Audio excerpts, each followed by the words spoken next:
Good evening, my lords, ladies and gentlemen. I say that in case there are any lords in the house this evening. I haven't checked whether there are.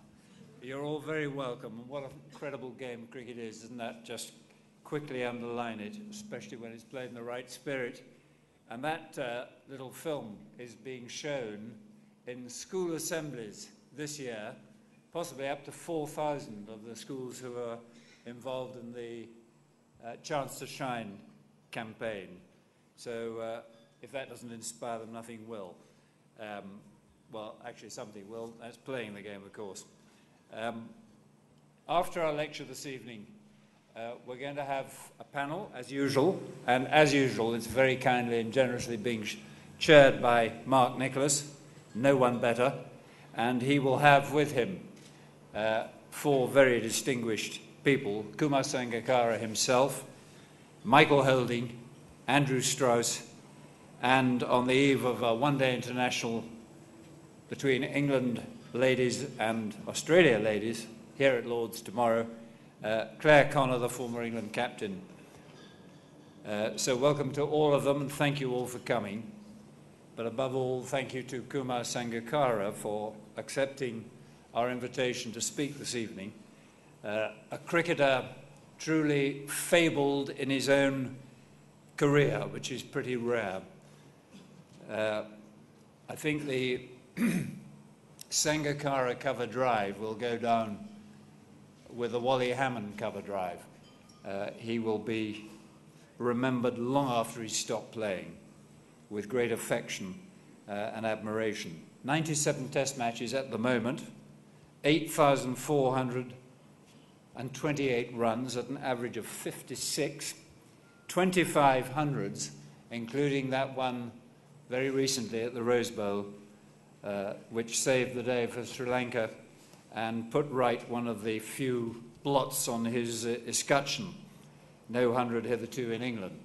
163 catches and 20 stumpings in Test cricket, and in his 286 one-day internationals, 8,978 runs, 11 hundreds, 60 50s, 282 catches and 72 stumpings. Is there any thing he hasn't done, you might wonder? And actually there is one thing missing, because in his proud record, he has not, in 68 balls in Test cricket, taken a single wicket. He has a best bowling analysis of none for 4. Which reminds me of an ambidextrous cricketer that I used to play with, because Kumar bowls right-handed. Perhaps you should try left-handed, actually, Kumar. But he was a remarkable chap. He used to play cricket in the West Surrey region. And I saw him score a brilliant 100 as a left-hander one Saturday, and then about a month later, he turned up and played right-handed and got another 100, which was absolutely astonishing. And in the bar afterwards, I asked him how it was he decided which way round he was going to bat, and he said, well, it's quite simple. If I wake up on a Saturday morning and my wife is lying on her right-hand side, I bat right-handed. If she's lying on her left, I bat left. And I said, well, what do you do if she happens to be lying on her back? And he said, well, then I have to ring up the captain and say I'm not available.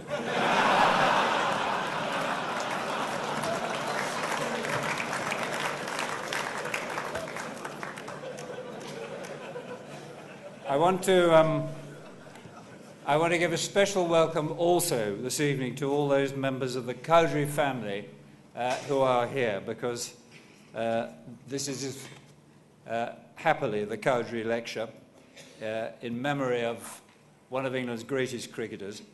And Chris and Crystal are here this evening with their sons Fabian and Julian, both members of the current Tunbridge 11, and the entire Tunbridge 11 is here this evening, playing MCC tomorrow, and I understand that their coach has instructed that they must be in bed by 3 o'clock tomorrow morning. We've also got Jeremy here, another of Colin's sons, with Robert and Charlie, and Carol, his daughter, with Jamie and Lucy, and possibly Keith. I've got that in brackets. But all the Cowdrey family are, needless to say, very especially warmly welcomed. And actually, July was the month that in 1946 Colin Cowdrey came here as a 13-year-old boy playing for his school against Clifton, scored 75 and 44, took 3 wickets in the first innings, and in the second, in a thrilling match, took 5 for 59, and his school side won by 2 runs. That's the stuff of dreams. And one man who's lived out his schoolboy dreams and a bit more is our very honoured guest, an honourable guest this evening, Kumar Sangakkara.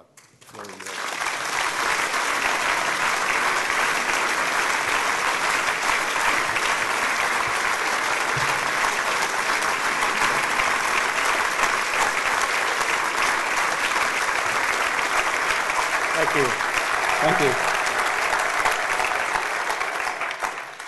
Thank you, Mr. President, for that introduction. About my bowling, all I would say is that the captain lost his faith in my ability when I bowled my first delivery in goal and hit second slip on his shin. Mr. President, my lords, ladies and gentlemen, firstly I wish to sincerely thank the MCC for giving me the opportunity and the great honour of delivering the 2011 Cowdrey Lecture. I was in India after the World Cup when my manager called to pass on the message that CMJ was trying to get in touch with me to see whether I would like to deliver this year's lecture. I was initially hesitant, given the fact that we would be in the midst of the current ODI series, but after some reflection, I realized that it was an invitation I should not turn down. To be the first Sri Lankan to be invited was not only a great honor for me, but also for my countrymen. Then I had to choose my topic.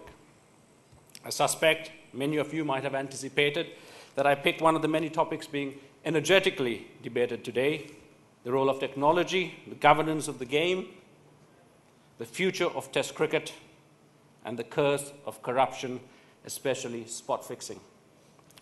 All of the above are important, and no doubt Sir Colin Cowdrey, a cricketing legend with a deep affection for the game, would have strong opinions about them all. For the record, I do too. I strongly believe that we have reached a critical juncture in the game's history, and that unless we better sustain Test cricket, embrace technology enthusiastically, protect the game's global governance from narrow self-interest, and more aggressively root out corruption, then cricket will face an uncertain future. But while these would all be interesting topics, deep down inside me, I wanted to share with you a story. The story of Sri Lanka's cricket, a journey that I'm sure Colin would have enjoyed greatly, because I don't believe any cricket-playing nation in the world today better highlights the potential of cricket to be more than just a game. This lecture is all about the spirit of the game. And in this regard, the story of Sri Lankan cricket is fascinating. Cricket in Sri Lanka is no longer just a sport.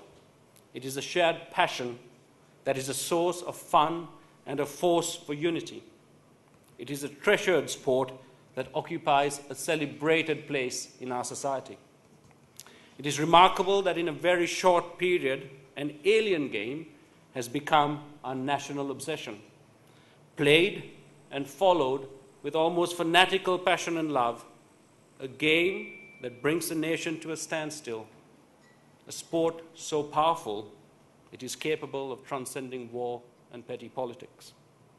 I therefore decided that tonight I would like to talk about the spirit of Sri Lankan cricket. Ladies and gentlemen, the history of my country extends over 2,500 years. A beautiful island, rich in natural resources. It is situated in an advantaged strategic position in the Indian Ocean.